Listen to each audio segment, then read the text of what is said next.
अस्सलाम वालेकुम नाज़रीन किराम, सलामी टीवी इंडिया की अहम खबरों में आप सभी का इस्तकबाल है। दिल्ली असेंबली से अपोजिशन लीडर आतिशी समेत आम आदमी पार्टी के तमाम मेंबरान पूरे दिन के लिए बर्खास्त मार्शल्स के जरिए बाहर निकलवा दिया गया।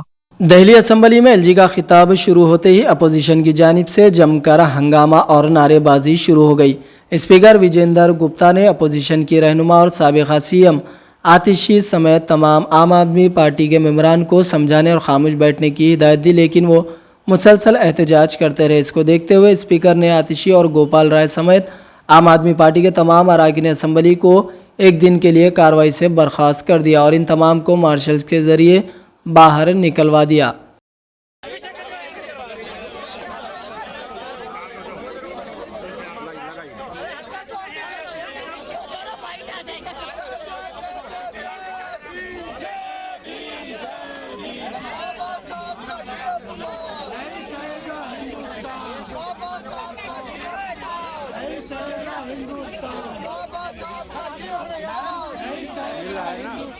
उनको मिल रहा है ना,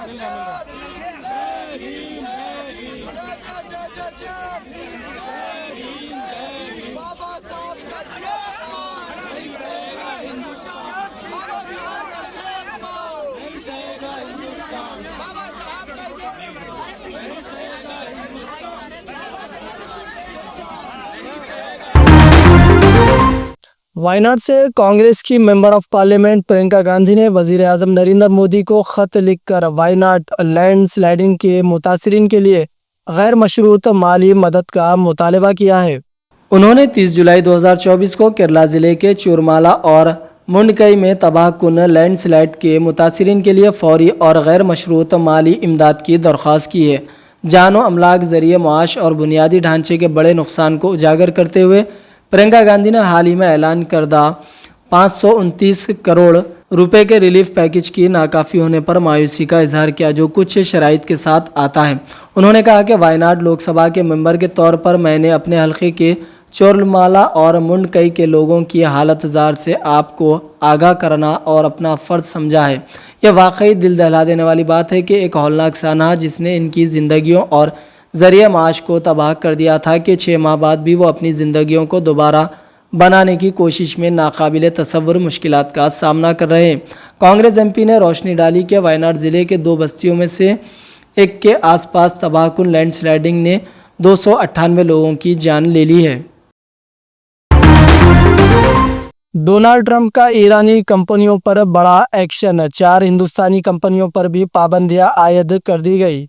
ईरान को कमज़ोर करने के लिए अमेरिका ने ईरान की पेट्रोलियम और पेट्रोकेमिकल सनतों से मुतालिक 16 कंपनियों पर पाबंदियां आयद कर दी है। इस फहरिस्त में 4 हिंदुस्तानी कंपनियां भी शामिल है। यह अक़दाम अमेरिकी इंतज़ामिया की ईरान पर पाबंदियों को मज़ीद सख्त करने की मुहिम का हिस्सा है। अमेरिकी महकमा ख़जाना की जानिब से जारी बयान में कहा गया है कि जिन हिंदुस्तानी कंपनियों पर पाबंदी आयद की गई है इनमें से Auston ship management private limited, BSM marine LLP, Cosmos liaising और फ्लेक्स मेरी टाइम LLP शामिल है। वाज़ेह है कि हिंदुस्तान के ईरान और अमेरिका दोनों के साथ अच्छे ताल्लुकात हैं।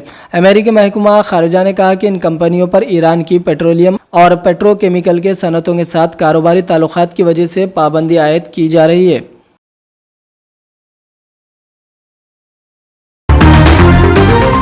इसराइल ने रमज़ान में आज़ाद होने वाले फ़लस्तीनियों को मस्जिद अक़सा में दाखिले से रोक दिया है। हर साल फ़लस्तीनियों को इसराइली पाबंदियों का सामना करना पड़ता है, जिसकी वजह से रमज़ान के दौरान मस्जिदुल अक़सा तक इनकी रसाई महदूद होती है।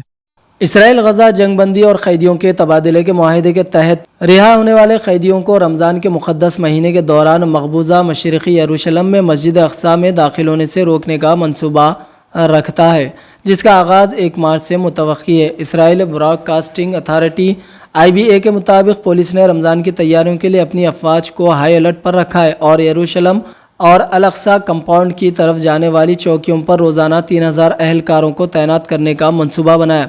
फ़लस्तीनी इंफॉर्मेशन सेंटर PIC ने रिपोर्ट किया, पुलिस ने मकबूजा मगरबी किनारे के फ़लस्तीनियों को मस्जिद अक़सा में दाखिले के लिए सिर्फ 10,000 इजाज़तनामे देने की सिफारिश की है।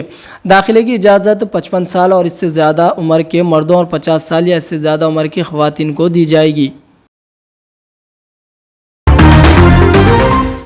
فارم ہاؤس میں بیٹھ کر حکومت کے خلاف KCR کی سازش. چیف منسٹر ریونت ریڈی ریاست میں گریجویٹ MLC نشست کی انتخابی مہم میں حصہ لیتے ہوئے تلنگانہ کے چیف منسٹر ریونت ریڈی نے 3 اضلاع نظام آباد، منچریال اور کریم نگر کا دورہ کرتے ہوئے پارٹی امیدوار نریندر ریڈی کو کامیاب بنانے کی رائے دہندوں سے اپیل کی. تلنگانہ کے چیف منسٹر کا کونسل انتخاب مہم میں حصہ لینا نشست کی اہمیت کو واضح کرتا ہے اور چیف منسٹر ریونت ریڈی نے گریجویٹ نشست پر کانگریس کی دوبارہ کامیابی کو وقار کا مسئلہ بنایا. تینوں اضلاع میں گریجویٹ رائے دہندوں کے جلسوں سے خطاب کرتے ہوئے ریونت ریڈی نے BRS اور BJP کو سخت تنقید کا نشانہ بنایا.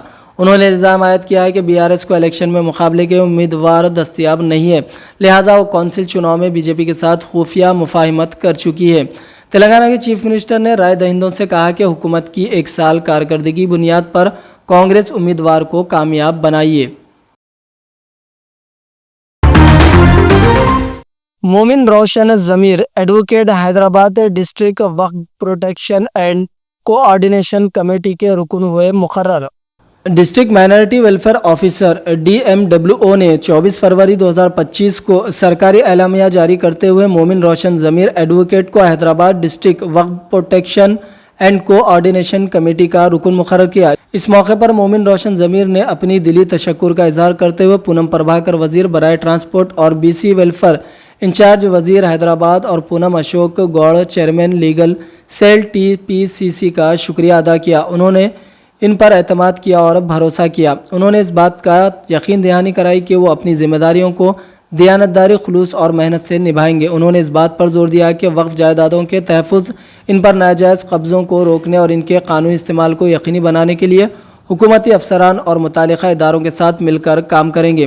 انہوں نے مزید کہا کہ وقف جائیدادوں کی تاریخی، ثقافتی اور مذہبی اہمیت کو مد نظر رکھتے ہوئے ان کے مکمل تحفظ اور فلاحی مقاصد کے لیے استعمال کو یقینی بنانے کے لیے ہر ممکن کوششیں کریں گے تاکہ یہ موجودہ اور آئندہ نسلوں کے لیے فائدہ مند ثابت ہو.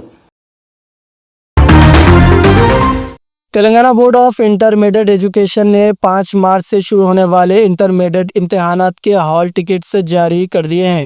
بورڈ کے سیکریٹری S کرشنا آدتیہ نے کہا کہ پہلے اور دوسرے سال کے طلباء کے لیے ہال ٹکٹس آن لائن دستیاب کروائے گئے ہیں. کرشنا آدتیہ نے کہا کہ ایک نئی پہل میں اس سال ہال ٹکٹس میں QR کوڈ شامل کیا گیا ہے تاکہ طلباء کو آسانی کے ساتھ ان کی امتحانی مراکز کا پتہ لگانے میں مدد ملے. طلباء اپنے ہال ٹکٹ اپنے متعلقہ کالج کے پرنسپل سے حاصل کر سکتے ہیں.